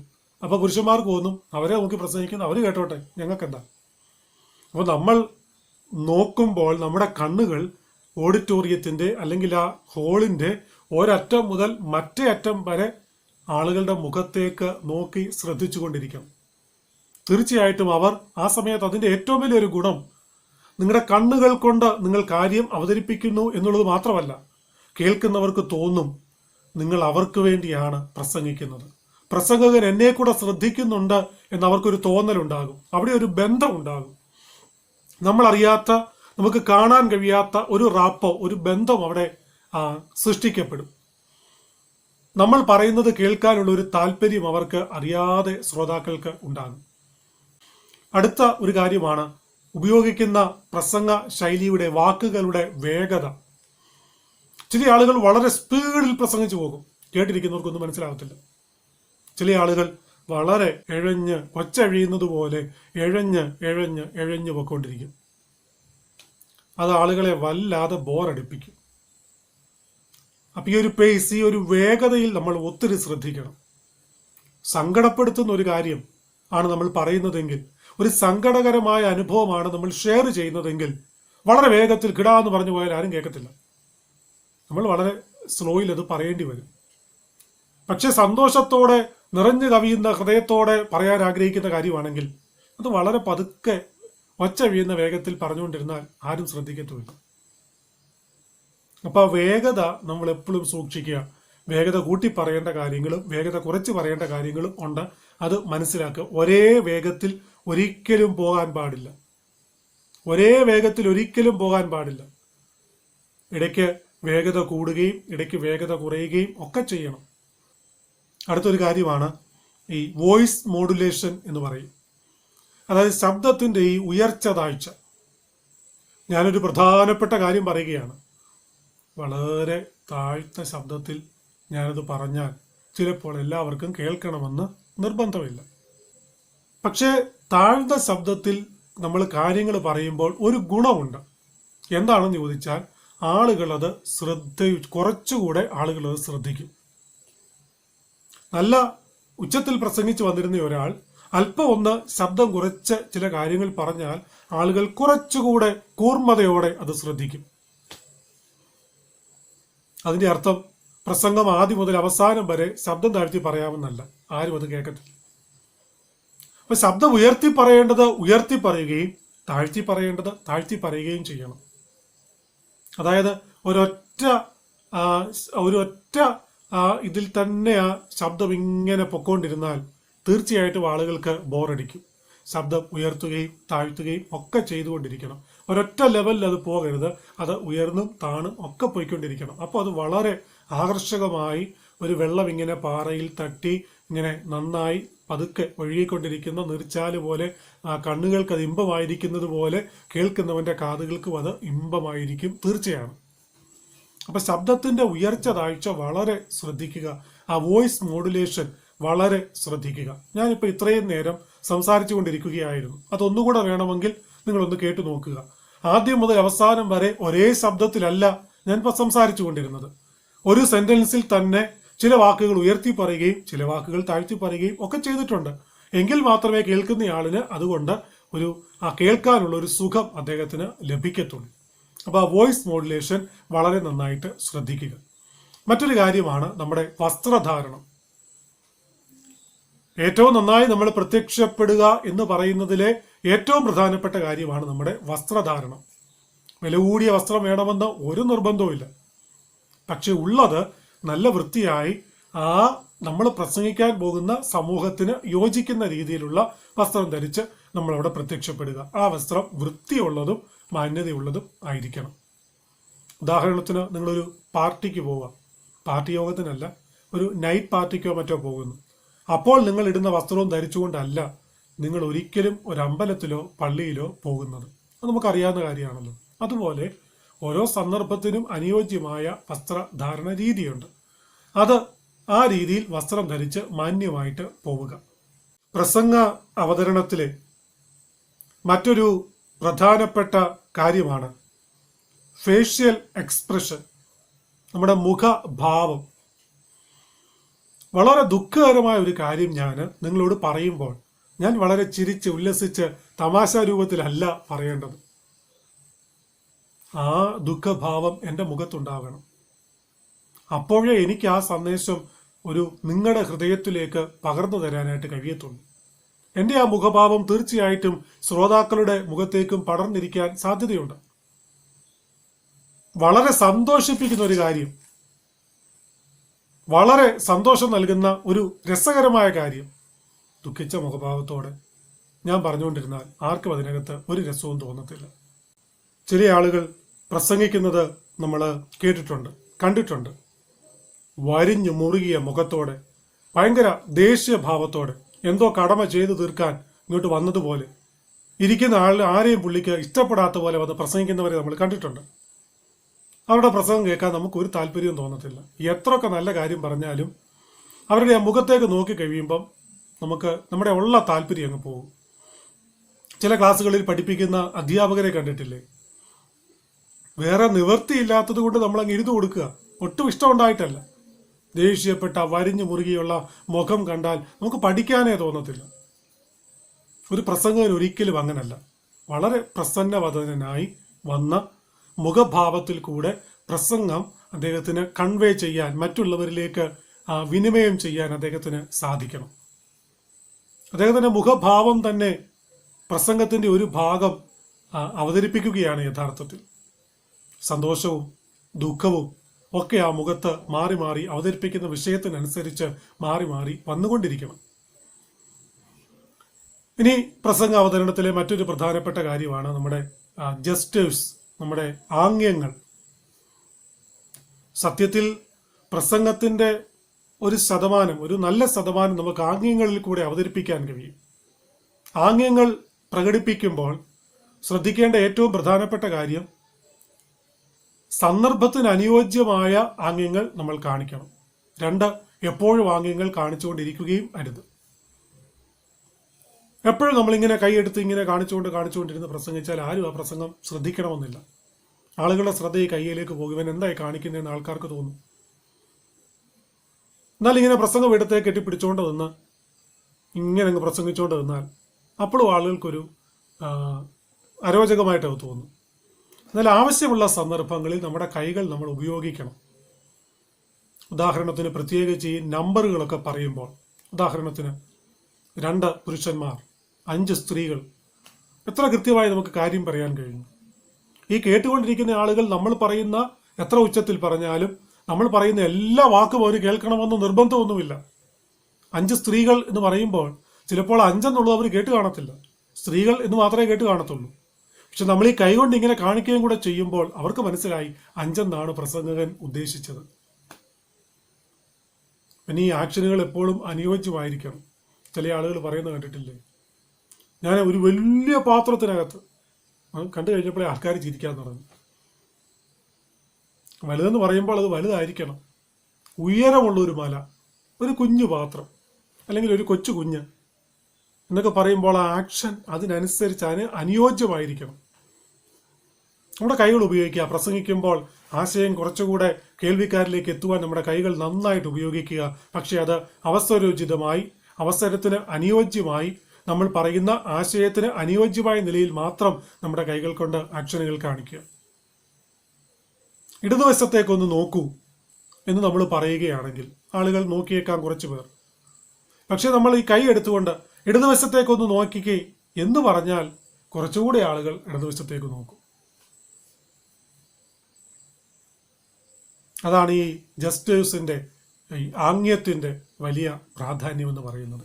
ഒരു പ്രസംഗകൻ തീർച്ചയായിട്ടും ഈ ആംഗ്യഭാഷ, ആംഗ്യം ഉപയോഗിക്കാൻ, കൈകൾ ഉപയോഗിക്കാൻ അദ്ദേഹത്തിന് സാധിക്കണം. അടുത്തതാണ് സ്റ്റേജിൽ ചെന്നുള്ള നിൽപ്പ്. ചില ആളുകൾ സ്റ്റേജിൽ ചെന്ന്, ചിലപ്പോൾ നമുക്കൊരു ടേബിൾ ആയിരിക്കും കിട്ടും. നമ്മൾ പ്രസംഗിക്കാൻ നിൽക്കുമ്പോൾ തൊട്ട് മുമ്പിലുള്ളത് ഒരു ടേബിൾ ആയിരിക്കാം. നമ്മളവിടെ ചെന്നിട്ട് ആ ടേബിളിലോട്ട് 2 കൈയും കുത്തി അങ്ങോട്ട് നിന്ന് പ്രസംഗിക്കും ചില ആളുകൾ. വേറെ ചിലരുണ്ട് ഒരു കൈ ഇങ്ങനെ ടേബിളിലോട്ട് കുത്തിക്കൊണ്ട് പ്രസംഗിക്കും. വേറെ ചില ആളുകൾ ഒരു കൈ എടുത്ത് എപ്പോഴും ഇങ്ങനെ മൈക്കെ പിടിച്ചുകൊണ്ട് നിൽക്കും. സ്റ്റാൻഡുള്ള മൈക്കാണെങ്കിൽ നിങ്ങൾ പ്രത്യേകിച്ച് പിടിക്കേണ്ട, അവിടെ ഒരു മൈക്കിന് സ്റ്റാൻഡുണ്ട്. ആ മൈക്രോഫോൺ ആ സ്റ്റാൻഡിലാണ് നിൽക്കുന്നത്, അത് പോകത്തില്ല. അതിന്റെ ചോട്ടിൽ വെയിറ്റ് ഉണ്ട്, അത് പോകത്തില്ല. പക്ഷെ നമ്മൾ ഇങ്ങനെ പിടിച്ചുകൊണ്ടിരിക്കും. വേറെ ചില ആളുകളുണ്ട് എപ്പോഴും ഷർട്ടിന്റെ കൈ ഇങ്ങനെ കയറ്റിക്കൊണ്ടിരിക്കും. അപ്പം ഇങ്ങനെയുള്ള കാര്യങ്ങളൊന്നും ചെയ്യാതിരിക്കുക. ചിലർ കുനിഞ്ഞുകൂടി ഇങ്ങനെ നിൽക്കും. ഈ ഒരു പ്രസംഗ പീഠമാണ് നമുക്ക് കിട്ടുന്നതെങ്കിൽ, ഒരു പ്രസംഗ പീഠം നമ്മുടെ മുമ്പിലുണ്ടെങ്കിൽ അതിലോട്ട് ഇങ്ങനെ കൈ വെച്ച് കൈ ഇങ്ങനെ ചാരി കിടക്കുന്ന ഒത്തിരി ആൾക്കാരുണ്ട്. ഒരിക്കലും ഇതൊന്നും ചെയ്യരുത്. അവിടെ ചെന്ന് നട്ടെല്ല് നിവർത്തി ആത്മവിശ്വാസത്തോടെ ആളുകളെ നോക്കിക്കൊണ്ട് നമ്മൾ നിൽക്കണം. കുനിഞ്ഞുകൂടി ചരിഞ്ഞും അങ്ങോട്ടും ഇങ്ങോട്ടും അലസമായിട്ട് നടന്നും ഒന്നുമല്ല പ്രസംഗിക്കേണ്ടത്. വളരെ അട്രാക്റ്റീവായിട്ട് നടു നിവർത്തി നേരെ നിന്ന് പ്രസംഗിക്കുക. നമ്മൾ ആ വേദിയിൽ ചെന്ന് കഴിയുമ്പോൾ നമ്മൾ ആദ്യം ചെയ്യേണ്ട ഒരു കാര്യമുണ്ട്. എന്താണെന്നറിയാമോ? അവിടെയുള്ള മൈക്രോഫോൺ നമ്മുടെ ശബ്ദം ഏറ്റവും നന്നായി കിട്ടുന്ന രീതിയിൽ ഒന്നുകിൽ നമ്മൾ അഡ്ജസ്റ്റ് ചെയ്യുക, അല്ലെങ്കിൽ മൈക്ക് ഓപ്പറേറ്റർ ഉണ്ടെങ്കിൽ അവരെ കൊണ്ട് അത് ചെയ്യിക്കണം. അതില്ലാത്തത് കൊണ്ടാണ് ചില ആളുകൾ മൈക്ക് കുറച്ച് അകലെയായിരിക്കും, അവരിവിടെ നിൽക്കുന്നു, മൈക്ക് ഇവിടെയാണെങ്കിൽ അവർ സ്വാഭാവികമായിട്ടും ഇങ്ങനെ കുനിഞ്ഞു കിടക്കും. അതുണ്ടാവാതിരിക്കാൻ ആദ്യം ചെയ്യേണ്ടത് മൈക്ക് ശരിയായിട്ടൊന്ന് അറേഞ്ച് ചെയ്ത് വെച്ചാൽ തന്നെ നിങ്ങളുടെ ആ പോസ്, നിങ്ങളുടെ നിൽപ്പ് ശരിയായ രീതിയിലാകാൻ സാധ്യതയുണ്ട്. ആദ്യം അത് ചെയ്യണം. അപ്പൊ കുനിഞ്ഞുകൂടിയും വളഞ്ഞും ഒന്നും നിങ്ങൾ പ്രസംഗിക്കാൻ നിൽക്കരുത്. നേരെ ആത്മവിശ്വാസത്തോടെ നിൽക്കുന്ന ആളിനെ കാണുമ്പോൾ തന്നെ ശ്രോതാക്കൾക്ക് മനസ്സിലാകണം, ഇദ്ദേഹം ആത്മവിശ്വാസത്തോടെയാണ് നിൽക്കുന്നത്, അദ്ദേഹത്തിന് കുറച്ച് കാര്യങ്ങൾ അറിയാം, അദ്ദേഹത്തിൽ നിന്ന് കേൾക്കാൻ എനിക്ക് കഴിഞ്ഞാൽ അതെന്റെ ജീവിതത്തിൽ എനിക്ക് ഒരു പടി കൂടെ വളരുന്നതിന് കാരണമാകുമെന്ന് കേൾവിക്കാർക്ക് നമ്മുടെ നിൽപ്പ് കാണുമ്പോൾ തന്നെ മനസ്സിലാകും. മറ്റൊന്നാണ് അവതരണത്തിൽ ശ്രദ്ധിക്കേണ്ടത്. നമ്മുടെ പ്രസംഗത്തിനകത്ത് എപ്പോഴും നല്ല മാന്യമായ വാക്കുകൾ ഉപയോഗിക്കുക. വിമർശനം വളരെ കുറയ്ക്കുക. അത്യാവശ്യം വന്നാൽ വിമർശിക്കാം, പക്ഷെ അത് മാന്യമായ വാക്കുകളിൽ ആയിരിക്കണം. കേൾക്കുന്നവർക്ക് തോന്നണം നമ്മൾ നന്നാകണം എന്ന ആഗ്രഹത്തോടെയാണ് പ്രസംഗകൻ ഇത് പറയുന്നത് എന്ന് കേൾവിക്കാർക്ക് തോന്നുന്ന രീതിയിൽ മാത്രം വിമർശനം ഉൾക്കൊള്ളിക്കുക. മാന്യമായ വാക്കുകൾ മാത്രം ഉപയോഗിക്കുക. അതുകൊണ്ടാണ് ഞാൻ നേരത്തെ പറഞ്ഞത്, നമ്മുടെ മുൻപിൽ വരുന്ന ഓഡിയൻസ് എങ്ങനെയുള്ളവരാണെന്ന് അറിഞ്ഞിരിക്കുന്നത് ഏറ്റവും നല്ലതാണ്. അവരുടെ നാട്ടിൽ മാന്യമല്ലാത്ത ഭാഷ നമുക്ക് അങ്ങനെ ഒഴിവാക്കാനായിട്ട് സാധിക്കും. മാന്യമായ വാക്കുകൾ മാത്രം പ്രസംഗത്തിനകത്ത് ഉപയോഗിക്കാൻ നമ്മൾ എപ്പോഴും ശ്രദ്ധിക്കണം. ഇനി അടുത്തതായി, പ്രസംഗിക്കാൻ നിങ്ങൾ പോകുമ്പോൾ നിങ്ങളുടെ ശീലം അനുസരിച്ച് ഒന്നുകിൽ പ്രസംഗത്തിന്റെ പ്രധാന പോയിന്റുകളും സബ് പോയിന്റുകളും എഴുതിയ ഒരു പേപ്പറോ ഡയറിയോ നിങ്ങളുടെ കയ്യിൽ ഉണ്ടായിരിക്കണം. അല്ലെങ്കിൽ പ്രസംഗം മുഴുവനായി എഴുതിയ പേപ്പറുകളോ ഡയറിയോ നിങ്ങളുടെ കയ്യിൽ ഉണ്ടായിരിക്കണം. അതിനകത്ത് ഒരു ലജ്ജയും വിചാരിക്കേണ്ട കാര്യമില്ല.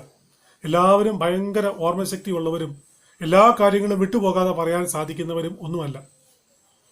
അതുകൊണ്ട് നിങ്ങൾ പ്രസംഗിക്കാൻ പോകുന്ന പ്രധാനപ്പെട്ട പോയിന്റുകൾ നിങ്ങൾക്ക് അത് മാത്രം മതിയെങ്കിൽ, ബാക്കി നിങ്ങൾക്ക് ഓർമ്മയിലുണ്ട്, എടുത്തു പറയാൻ കഴിയുമെങ്കിൽ പ്രധാനപ്പെട്ട ആ പോയിന്റുകൾ, അതിന്റെ സബ് പോയിന്റുകൾ വല്ലതും ഉണ്ടെങ്കിൽ അത്, പിന്നെ കഥ, കവിത ഇങ്ങനെയുള്ളവയൊക്കെ ഉണ്ടെങ്കിൽ അതൊക്കെ നിങ്ങൾ എഴുതി വെച്ചാൽ തീർച്ചയായിട്ടും നിങ്ങൾക്കത് വളരെ പ്രയോജനപ്പെടും. എപ്പോഴെങ്കിലും കണക്ഷൻ വിട്ടുപോകുന്നു തോന്നിയാൽ നിങ്ങൾക്ക് അതിലേക്ക് നോക്കാം, അതിലൊരു തെറ്റുമില്ല. ചില ആളുകൾ മുഴുവൻ പ്രസംഗവും എഴുതി വെച്ചിട്ടാണ് പ്രസംഗിക്കാറുള്ളത്. പക്ഷെ ഒരിക്കലും നിങ്ങൾ അതിലേക്ക് മാത്രം നോക്കി പ്രസംഗിക്കരുത്. ഐ കോണ്ടാക്ട് നഷ്ടപ്പെട്ടാൽ ആരും നിങ്ങളുടെ പ്രസംഗം കേൾക്കത്തില്ല. നിങ്ങൾ എഴുതി തയ്യാറാക്കിയ ഒരു സ്ക്രിപ്റ്റ് നിങ്ങളുടെ മുമ്പിൽ ഉണ്ടായിരിക്കട്ടെ. അതിനോട് നമ്മൾ എപ്പോഴും യഥാർത്ഥത്തിൽ സ്ക്രിപ്റ്റ് ഓറിയന്റഡ് ആയിരിക്കുന്നതാണ് നല്ലത്. പക്ഷെ ഒരിക്കലും സ്ക്രിപ്റ്റ് ഡിപ്പെൻഡഡ് ആകരുത്. എന്ന് വെച്ചാൽ നിങ്ങൾ തയ്യാറാക്കിയിരിക്കുന്ന ആ കയ്യെഴുത്ത് പ്രതിയോട് ചേർന്ന് നിൽക്കുന്ന രീതിയിലായിരിക്കണം നിങ്ങളുടെ പ്രസംഗം. പക്ഷേ നിങ്ങൾ അതുമാത്രമേ നോക്കി വായിച്ച് അതിൽ നിന്ന് ഒരു വാക്കുപോലും അങ്ങോട്ടും ഇങ്ങോട്ടും മാറത്തില്ല എന്ന രീതിയിൽ പ്രസംഗിക്കാൻ നിൽക്കരുത്. അത് വളരെ ബുദ്ധിമുട്ട് നമുക്കുണ്ടാക്കും. അപ്പൊ സ്ക്രിപ്റ്റ് ഓറിയന്റഡ് ആയിരിക്കണം, പക്ഷെ സ്ക്രിപ്റ്റ് ഡിപ്പെൻഡഡ് ആയിരിക്കുന്നത് അത്ര നല്ലതല്ല. പ്രസംഗം മുഴുവൻ എഴുതാൻ കഴിയുമെങ്കിൽ എഴുതുക, അത് കയ്യിലുണ്ടായിരിക്കുക. പ്രസംഗത്തിന്റെ പ്രധാനപ്പെട്ട പോയിന്റുകളെങ്കിലും നമ്മുടെ കയ്യിൽ ഉണ്ടായിരിക്കണം. അപ്പോൾ പ്രസംഗം വഴിതെറ്റി പോകാതിരിക്കാൻ അത് ഒത്തിരി നമ്മളെ സഹായിക്കും. ഈ പേപ്പറും കൊണ്ട് പോകുമ്പോൾ ആളുകൾക്ക് സാധാരണ സംഭവിക്കുന്ന ഒരു കാര്യം, എപ്പോഴും അതിനകത്ത് നോക്കാൻ ഒരു ടെൻഡൻസി ഉണ്ടാകും, അതിനൊരു പ്രവണതയുണ്ടാകും. പക്ഷെ അതൊരിക്കലും ഉണ്ടാകരുത്. നിങ്ങളുടെ കയ്യിൽ അത് ഉണ്ടായിരിക്കണം. അത് നിങ്ങൾക്ക് ഒരു ആത്മവിശ്വാസം തരും. എന്തെങ്കിലും തെറ്റു വന്നാൽ, എന്തെങ്കിലും മറന്നുപോയാൽ വഴിതെറ്റി പോകാതിരിക്കാനൊക്കെ അത് നിങ്ങളെ സഹായിക്കും. പക്ഷേ എപ്പോഴും അതിലേക്ക് മാത്രം നോക്കി പോകുന്ന ഒരു പ്രവണത ഉണ്ടാകാൻ സാധ്യതയുണ്ട്. അത് തീർച്ചയായിട്ടും നമ്മൾ ഒഴിവാക്കിയിരിക്കണം നിർബന്ധമായിട്ടും. പിന്നെ അവതരണത്തിൽ ശ്രദ്ധിക്കേണ്ട മറ്റൊരു കാര്യം, ഈ ആളുകൾ വാക്കുകൾക്കിടയിൽ, സെന്റൻസുകൾക്കിടയിൽ എന്നൊക്കെ വാക്കുകൾ ഈ അക്ഷരങ്ങൾ ഉപയോഗിക്കാറുണ്ട്. അത് ഒഴിവാക്കണം കഴിയുന്നത്. ചില ആളുകളുടെ പ്രസംഗം നമ്മൾ കേട്ടാൽ ഒരുപാട് പ്രാവശ്യം എന്നൊക്കെ ഇങ്ങനെ പറയാറുണ്ട്. അത് ഒഴിവാക്കണം. അത് ഈ വാക്കുകൾക്കിടയിൽ അറിയാതെ വന്നു പോകുന്നതാണ്. ചിലപ്പോൾ ഒരു വാക്ക് പറഞ്ഞ് അടുത്ത വാക്ക് കിട്ടുന്നതിന് മുമ്പുള്ള ആ ഗ്യാപ്പ് ഫില്ല് ചെയ്യാൻ അറിയാതെ അവർ സംസാരിച്ച് പഠിച്ചത് അങ്ങനെ ആയിരിക്കും. അത് ഒഴിവാക്കണം. മനഃപൂർവ്വമായിട്ട് ഒഴിവാക്കണം. പരിശീലിച്ച് തന്നെ അത് ഒഴിവാക്കണം. അതൊരിക്കലും ഉപയോഗിക്കാനായിട്ട് പാടില്ല. മറ്റൊന്നാണ്, ഏറ്റവും പ്രസക്തമായ ഒരു കാര്യമാണ്, പ്രസംഗത്തിൽ നിശബ്ദതയ്ക്ക് ഒത്തിരി പ്രാധാന്യമുണ്ട്. നിശബ്ദതയ്ക്ക് ഒത്തിരി പ്രാധാന്യമുണ്ട്. വളരെ പ്രധാനപ്പെട്ട ഒരു കാര്യം നിങ്ങൾ പറഞ്ഞിട്ട് ഒരു 2 സെക്കൻഡ് ഇടവേള ഇട്ട് കൊടുത്താൽ ആളുകൾ വളരെ ശ്രദ്ധയോടെ നിങ്ങളെ ശ്രദ്ധിക്കും. ആ സമയത്ത് നിങ്ങളുടെ നോട്ടം ആളുകളിലേക്കായിരിക്കണം. നിങ്ങൾ ആ പ്രധാനപ്പെട്ട കാര്യം പറഞ്ഞതിന് ശേഷം അല്പം നിശബ്ദത കൊണ്ടുവരിക. ആ നിശബ്ദതയുടെ സമയത്ത് ആളുകളെ നോക്കി നിൽക്കുക. തീർച്ചയായിട്ടും ആ നിശബ്ദതയ്ക്ക് ഒത്തിരി കാര്യങ്ങൾ അവിടെ ചെയ്തെടുക്കാൻ കഴിയും. സംസാരിക്കാൻ അറിയുക എന്ന് പറയുന്നത് പോലെ തന്നെ പ്രധാനപ്പെട്ടതാണ് സംസാരിക്കാതിരിക്കാൻ അറിയുക എന്ന് പറയുന്നത്. നിശബ്ദതയ്ക്ക് പ്രസംഗ കലയിൽ ഒത്തിരി പ്രാധാന്യമുണ്ട്. ആ സൈലൻസ്, നിങ്ങളുടെ ആ സൈലൻസ് ജനത്തെ ഇരുത്തി ചിന്തിപ്പിക്കും. 5 മിനിറ്റ് 10 മിനിറ്റ് അല്ല, 1 സെക്കൻഡ് 2 സെക്കൻഡ് 5 സെക്കൻഡ് വരുന്ന ഒരു നിശബ്ദത. നിങ്ങളൊരു കാര്യം പറഞ്ഞിട്ട് ജനത്തിന്റെ മുമ്പിലേക്ക് ഇട്ടുകൊടുത്തിട്ട് നിങ്ങൾ വെയിറ്റ് ചെയ്യുക അവരുടെ പ്രതികരണത്തിന് വേണ്ടി, അല്ലെങ്കിൽ അവരുടെ ഹൃദയത്തിൽ അതൊന്ന് ഉറയ്ക്കാൻ വേണ്ടി. തീർച്ചയായിട്ടും അതിന് ഒത്തിരി പ്രാധാന്യമുണ്ട്. ഇനി ഏറ്റവും പ്രധാനപ്പെട്ട മറ്റൊരു കാര്യം, സമയ കൃത്യത പാലിക്കുക. അതെങ്ങനെയാ? ഒന്നാമത്തെ കാര്യം, നിങ്ങളെ എപ്പോഴാണോ പ്രസംഗത്തിനായി ചെല്ലാൻ പറഞ്ഞിട്ടുള്ളത് കൃത്യസമയത്ത് അവിടെ ചെല്ലുക. ചിലപ്പോൾ സംഘാടകർക്ക് നിങ്ങളോട് ചില കാര്യങ്ങൾ പറയാനുണ്ടാകും. അവിടുത്തെ സദസ്സിനെ കുറിച്ച്, അപ്പോഴത്തെ സ്ഥിതിയെക്കുറിച്ച് പറയാൻ കാണും. അതൊക്കെ നിങ്ങളോട് പറയാനുള്ള അവസരം നിങ്ങൾ അവർക്ക് കൊടുക്കണം. അതുകൊണ്ട് 10 മിനിറ്റ് മുമ്പേ ചെന്നാൽ ഒരു കുഴപ്പമില്ല. ചിലപ്പോൾ അവർക്ക് നിങ്ങൾക്ക് ഇച്ചിരി വെള്ളം തരണമെന്ന് അവർക്ക് ആഗ്രഹം കാണും കുടിക്കാൻ. അതിനുള്ള അവസരം അവർക്ക് കൊടുക്കുക. അവരത് കരുതിയിരിക്കുന്നതായിരിക്കും. അതിനുള്ള അവസരം അവർക്ക് കൊടുക്കുക. 10 മിനിറ്റ് മുമ്പേ ചെന്നതുകൊണ്ട് ഒരു കുഴപ്പമില്ല. പക്ഷെ ഒരിക്കലും ലേറ്റ് ആകരുത്. ലേറ്റ് ആയി കഴിഞ്ഞാൽ നിങ്ങൾ അങ്ങോട്ട് ഓടിച്ചെന്നു, നിങ്ങളുടെ പ്രസംഗത്തിന്റെ സമയമായി ആൾ നിങ്ങളെ വിളിച്ചു, നിങ്ങൾ ചിലപ്പോൾ ഡയറി എടുക്കാതെ ഓടിച്ചെന്ന് പ്രസംഗപീഠത്തിന്റെ അടുത്ത് ചെന്ന് നിൽക്കേണ്ടി വരും. ചിലപ്പോൾ നിങ്ങൾ അവിടെ ചെന്ന് ഇരുന്ന് കഴിയുമ്പോൾ നിങ്ങളുടെ ചുറ്റിനും ആരൊക്കെ ഇരുന്ന് നിങ്ങൾ അറിയാതെ പോകും. ആകെപ്പാടെ അബദ്ധമാകും. അതുകൊണ്ട് അതൊരിക്കലും സംഭവിക്കില്ല. സമയത്തിന് മുമ്പേ ചെല്ലുക. മറ്റൊന്ന്, നിങ്ങൾക്ക് 10 മിനിറ്റാണ് പ്രസംഗിക്കാൻ തന്നിരിക്കുന്നതെങ്കിൽ 9 മിനിറ്റ് ആകുമ്പോൾ അവസാനത്തെ വാക്ക് പറഞ്ഞ് നിർത്തിയിരിക്കണം. 11ാമതൊരു മിനിറ്റിലേക്ക് പോകരുത്. നിങ്ങളുടെ പ്രസംഗം അത്രയ്ക്ക് നല്ലതാണെങ്കിൽ സംഘാടകർ വന്നിട്ട് നിങ്ങളോട് പറയും 5 മിനിറ്റോട് എടുത്തോ എന്ന് പേപ്പറിനകത്ത് എഴുതി തരും, ചിലപ്പോൾ സമയമുണ്ടെങ്കിൽ. പക്ഷെ നിങ്ങളായിട്ട് എടുക്കരുത്. കാരണം ഒന്നുകിൽ നിങ്ങൾ കൂടുതൽ സമയം എടുത്താൽ ഒന്നുകിൽ അടുത്ത പ്രാവശ്യം അവർ നിങ്ങളെ പ്രസംഗിക്കാൻ വിളിക്കത്തില്ല, അല്ലെങ്കിൽ അടുത്ത പ്രാവശ്യം നിങ്ങളെ പ്രസംഗിക്കാൻ വിളിച്ചാൽ 5 മിനിറ്റേ തരൂ. കാരണം അവർക്കറിയാം 5 മിനിറ്റ് തന്നാൽ 10 മിനിറ്റ് കൊണ്ട് ഈ പുള്ളി നിർത്തത്തുള്ളൂ എന്ന്. കൃത്യസമയം പാലിക്കുക. നിങ്ങൾക്ക് അരമണിക്കൂർ ആരെങ്കിലും പ്രസംഗിക്കാൻ തന്നാൽ 25 മിനിറ്റ് ആകുമ്പോൾ പ്രസംഗം നിർത്തി അവിടെ ഇരിക്കുക. 1 മണിക്കൂർ തന്നാൽ 50-55 മിനിറ്റിൽ പ്രസംഗം തീർന്നിരിക്കണം. 5 മിനിറ്റ് ആണെങ്കിൽ 4ാമത്തെ മിനിറ്റിൽ പ്രസംഗം നിർത്തുക.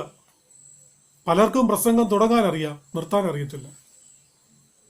പ്രസംഗം തുടങ്ങാൻ അറിയാം, സരസമായി കൊണ്ടുപോകാൻ അറിയാം, നിർത്താൻ അറിയത്തില്ല. സ്വരം നന്നായിരിക്കുമ്പോൾ പാട്ട് നിർത്തുക എന്ന് പറയുന്ന പോലെ പ്രസംഗം നല്ല ഉച്ചസ്ഥായിയിൽ നിൽക്കുമ്പോൾ, നന്നായിട്ട് മുന്നോട്ട് കൊണ്ടുപോയിക്കൊണ്ടിരിക്കുമ്പോൾ അത് പതുക്കെ പതുക്കെ അവസാനിപ്പിക്കുന്നതാണ് നല്ലത്. അല്ലാതെ ഒരിക്കലും ഈ പ്രസംഗം ഒന്ന് തീർന്നായിരുന്നെങ്കിൽ എന്ന ആളുകൾക്ക് തോന്നുന്ന രീതിയിലേക്ക് പോകരുത്. ഇത്ര പെട്ടെന്ന് തീർന്നു പോയല്ലോ എന്നേ ആളുകൾക്ക് തോന്നാവും. അതുകൊണ്ട് തീർച്ചയായിട്ടും സമയക്ലിപ്തത പാലിക്കുക. കൃത്യസമയത്ത് പ്രസംഗം ആരംഭിക്കാൻ സംഘാടകർക്ക് അവസരം കൊടുക്കുക. നിങ്ങൾക്ക് ലഭിച്ച സമയത്തിന് അല്പ മിനിറ്റുകൾക്ക് മുമ്പ് പ്രസംഗം നിർത്തുക. അത് നിങ്ങൾക്ക് ശ്രോതാക്കളോട് ചെയ്യാൻ കഴിയുന്ന ഏറ്റവും നല്ല ഒരു കാര്യമായിരിക്കും. പ്രസംഗത്തിന്റെ അവതരണവുമായിട്ട് ബന്ധപ്പെട്ട് ഇത്രയും കാര്യങ്ങൾ നമ്മൾ പറഞ്ഞല്ലോ. ഇതൊക്കെ എങ്ങനെ പ്രവൃത്തിപഥത്തിൽ കൊണ്ടുവരാം? അതിന് ഏറ്റവും ലളിതമായ ഒരു മാർഗമുണ്ട്. എന്താണെന്ന് ചോദിച്ചാൽ, നിങ്ങളുടെ മുറിക്കകത്ത് കയറുക, വാതിലിന് കുറ്റിയിടുക, കണ്ണാടിയുടെ മുമ്പിലേക്ക് പോവുക, പ്രസംഗിച്ച് പരിശീലിക്കുക.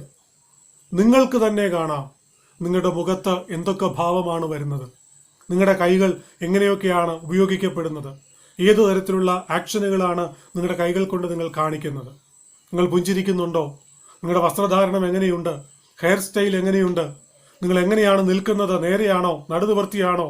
അതോ കുനിഞ്ഞുകൂടിയാണോ? എല്ലാം നിങ്ങൾക്ക് അവിടെ കാണാം. കഴിയുമെങ്കിൽ ഒരു മൊബൈലിനകത്ത് നിങ്ങൾ വോയിസ് റെക്കോർഡ് ചെയ്താൽ നിങ്ങളുടെ പ്രസംഗത്തിലെ ഓരോ വാക്കും നിങ്ങൾക്ക് പിന്നീട് കേൾക്കാം. നിങ്ങൾ ശബ്ദം ഉയർത്തുകയും താഴ്ത്തുകയും ചെയ്യുന്നുണ്ടോ? ശബ്ദത്തിന്റെ ആ വേഗത സൂക്ഷിക്കാൻ നിങ്ങൾക്ക് സാധിക്കുന്നുണ്ടോ? നല്ല വാക്കുകളാണോ നിങ്ങൾ ഉപയോഗിച്ചത്? ഇതെല്ലാം നിങ്ങൾക്ക് ക്ലിയർ ആയിട്ട് മനസ്സിലാകും. ഒപ്പം ഒരു വീഡിയോ റെക്കോർഡിങ്ങും കൂടെ ചെയ്താൽ നിങ്ങൾക്ക് പിന്നെയും ഇത് കണ്ടുകൊണ്ടിരിക്കാൻ കഴിയും. എപ്പോഴും കണ്ണാടിയുടെ മുമ്പിൽ നിന്ന് പ്രസംഗിക്കുന്നത് നമുക്ക് ഒത്തിരി ഗുണം ചെയ്യും. അബദ്ധങ്ങൾ ഉണ്ടാകാതിരിക്കും. വേദിയിൽ വരുമ്പോൾ, പൊതുജനത്തിന്റെ മുമ്പിൽ വരുമ്പോൾ അബദ്ധങ്ങൾ വരാതിരിക്കും. നല്ല വാക്കുകൾ നമുക്ക് ഉപയോഗിക്കാൻ കഴിയും. നല്ല മുഖഭാവത്തോടെ നല്ല ആക്ഷനുകൾ കാണിച്ച് നടുനിവർത്തി നിൽക്കാൻ നമുക്ക് ഒത്തിരി പ്രയോജനം ചെയ്യും കണ്ണാടിയുടെ മുമ്പിൽ നിന്ന് പ്രസംഗിക്കുന്നത്. ഒപ്പം വോയിസ് റെക്കോർഡറോ മൊബൈൽ ഫോണോ ഉപയോഗിക്കുക, വീഡിയോ എടുക്കുക, വോയിസ് റെക്കോർഡ് ചെയ്യുക. അത് അവതരണത്തിൽ നമ്മളെ ഒത്തിരി സഹായിക്കും. ഒരു പ്രസംഗത്തിന് 3 ഘടകങ്ങളാണുള്ളത്: introduction, body of the message and conclusion. ആമുഖം, വിഷയ അവതരണം, ഉപസംഹാരം. ആമുഖം, വിഷയ അവതരണം, ഉപസംഹാരം. ആമുഖം എന്ന് പറയുന്നത് നമ്മൾ അവതരിപ്പിക്കാൻ പോകുന്ന വിഷയത്തിലേക്ക് ആളുകളുടെ ശ്രദ്ധ നമുക്ക് കൊണ്ടുപോകാൻ കഴിയുന്ന ഭാഗമാണ്. അവിടെയാണ് സ്വാമി വിവേകാനന്ദന്റെ പ്രസംഗത്തിൽ ഉപയോഗിച്ച വാക്കുകളെ പറ്റിയൊക്കെ നമ്മൾ സാധാരണ പറയാറുള്ളത്. പ്രസംഗത്തിന്റെ ആദ്യ ഭാഗങ്ങളിൽ നമ്മൾ ഉപയോഗിക്കുന്ന വാക്കുകൾക്ക് ഒത്തിരി പ്രാധാന്യമുണ്ട്. ആ സമയത്ത് നമ്മുടെ നിൽപ്പ്, നമ്മുടെ മുഖഭാവം, നമ്മുടെ കൈകൾ കൊണ്ടുള്ള ആംഗ്യങ്ങൾ എല്ലാത്തിനും ഒത്തിരി പ്രാധാന്യമുണ്ട്. തുടക്കം നന്നായാൽ പകുതി നന്നായി എന്ന് നമ്മൾ സാധാരണ പറയാറുണ്ട്. അത് വളരെ സത്യമാണ് പ്രസംഗത്തിന്റെ കാര്യത്തിൽ. പ്രസംഗകനെ ആളുകൾ വിലയിരുത്തുന്ന സമയമാണ് സത്യത്തിൽ ആമുഖത്തിന്റെ ആ ഒരു സമയം. നിങ്ങൾ എപ്പോഴും പ്രസംഗം തയ്യാറാക്കുമ്പോൾ ആ പ്രസംഗത്തെ ഇങ്ങനെ 3 തിരിച്ച് തന്നെ തയ്യാറാക്കണം. കുറച്ച് കാര്യങ്ങൾ എഴുതി വെച്ചാൽ ഇങ്ങനെ പോവുക എന്നുള്ളതല്ല. ആമുഖം എന്ന് തന്നെ എഴുതിയിട്ട് ആമുഖം എഴുതുക. അതിനുശേഷം വിഷയമെല്ലാം അവതരിപ്പിക്കുക. ഏറ്റവും അവസാനം ഉപസംഹാരം എന്ന് എഴുതി അവിടെ ഉപസംഹാരം എഴുതുക. അങ്ങനെ 3 തിരിച്ച് തന്നെ ചെയ്യണം. ആമുഖത്തിൽ എന്തൊക്കെ വരും? ഒന്നാമത് ഗ്രീറ്റിംഗ്സ് വരും. അതായത് അവിടെയുള്ള ആളുകളെ നമ്മളൊന്ന് വന്ദനം ചെയ്യണം. അവിടെയുള്ള ആളുകളെ ഒന്ന് ഗ്രീറ്റ് ചെയ്യണം. അവരുടെ സാന്നിധ്യം നമ്മൾ അറിയുന്നു, മനസ്സിലാക്കുന്നു എന്ന് അവർക്കും കൂടെ ബോധ്യമാകണം. അപ്പോൾ വേദിയിൽ കുറച്ച് ആളുകളുണ്ടെങ്കിൽ, അധ്യാപകരാണ് വേദിയിൽ ഇരിക്കുന്നതെങ്കിൽ ബഹുമാന്യരായ അധ്യാപകർ, അതുപോലെ ഇന്നത്തെ യോഗത്തിന്റെ അധ്യക്ഷൻ, എൻ്റെ സഹപാഠികൾ എന്നൊക്കെ നമ്മൾ സാധാരണ പറയാറുണ്ടല്ലോ. അതൊക്കെ ആ ഇൻട്രഡക്ഷന്റെ ആ ഒരു ഭാഗത്താണ്, തുടക്കത്തിലാണ് വരേണ്ടത്. ഞാൻ ആദ്യം പറഞ്ഞ കൃത്യസമയത്ത് പ്രസംഗിക്കാൻ ചെന്നില്ലെങ്കിലുള്ള കുഴപ്പം എന്നാണെന്നറിയാമോ? അവിടെ ഇരിക്കുന്ന ആളുകളെ ഒന്നും നമ്മൾ കണ്ടില്ല, ആരൊക്കെയാണെന്ന് മനസ്സിലാക്കിയില്ല. നമ്മൾ ഓടിച്ചെന്നു. ചിലപ്പം ആ സ്കൂളിലാണ് പ്രസംഗമെങ്കിൽ ആ സ്കൂളിലെ പ്രധാന അധ്യാപകർ ഇവിടെ കാണും. നമ്മൾ എല്ലാം പറഞ്ഞ് പ്രധാന അധ്യാപകരെ മാത്രം വിട്ടുപോയാൽ ആ പട കുഴപ്പമാകും. ചില ആളുകളെ എടുത്തു പറയേണ്ടി വരും ഗ്രീറ്റിംഗ്സിനകത്ത്. അവരെ എടുത്തു പറയേണ്ടവരെ എടുത്തു പറയുക, അവരുടെ പേരെടുത്ത് പറയുക, അല്ലെങ്കിൽ സ്ഥാനം എടുത്തു പറയുക. ഇപ്പോൾ ഒത്തിരി അധ്യാപകരുണ്ടെങ്കിൽ എല്ലാവരുടെയും പേരൊന്നും എടുത്ത് പറയാൻ പറ്റത്തില്ല. അധ്യാപകർ എന്ന് മാത്രം പറഞ്ഞാൽ മതി. പക്ഷേ പ്രധാന അധ്യാപകനുണ്ടെങ്കിൽ അദ്ദേഹത്തിന്റെ പേര് പറയണം. അധ്യക്ഷന്റെ പേര് പറയണം. പറയുന്നത് വളരെ നല്ലതാണ്, തീർച്ചയായിട്ടും പറയണം. പക്ഷേ ഇൻട്രഡക്ഷന്റെ ഒരു കാര്യമെന്ന് പറയുന്നത് വളരെ ഹ്രസ്വമായിരിക്കണം, ഒരുപാട് നീണ്ടു പോകല്ല. ചില ആളുകളുണ്ട്, അരമണിക്കൂർ പ്രസംഗിക്കാൻ കിട്ടി, അവരങ്ങോട്ട് തുടങ്ങി അങ്ങ് പോവാണ്. ആളുകളെ എല്ലാം വേദിയിലിരിക്കുന്നവരെ പറ്റി എല്ലാം പറഞ്ഞു, അവരെ പറ്റി പൊക്കി പറയാവുന്നതെല്ലാം പൊക്കി പറഞ്ഞു, പുകഴ്ത്തി പറഞ്ഞു. അങ്ങനെ നീണ്ടു പോയി ഒരു 25 മിനിറ്റ് 20 മിനിറ്റ് ഒക്കെ ആകുമ്പോൾ അവർ പറയും, ഇനി ഞാൻ എൻ്റെ പ്രസംഗത്തിലേക്ക് കടക്കട്ടെ.